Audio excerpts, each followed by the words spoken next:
सुभद्रा आवेदन को नहीं बड़ निष्पत्ति। मार्च सुधा आवेदन करथिले एककालीन मिलिबो दुईटी किस्ती।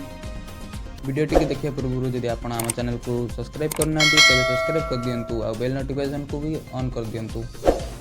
आज्ञा हाँ, सूचना मुताबक सुभद्रा आवेदन को नहीं राज्य कैबिनेट रे बड़ निष्पत्ति। 2025 मार्च 31 सुधा सुभद्रा आवेदन करथिले दुईटी किस्ती मिलिबो। मार्च सुधा आवेदन करथिले मिलिबो एककालीन दुईटी किस्ती। सेपटे वयस्क भत्ता बढ़िबा नहीं मध्य निष्पत्ति नेइछि राज्य कैबिनेट।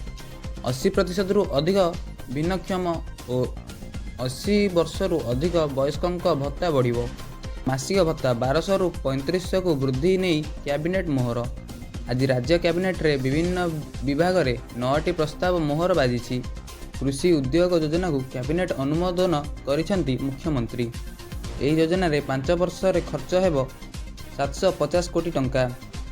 आज्ञा एमती न्यूज जानबा कले आम चैनल को सब्सक्राइब कर दियंतु आ बेल नोटिफिकेशन को ऑन कर दियंतु जेमते आम खबर आपनक पाखरे तुरंत पहुंच जाई परिबो।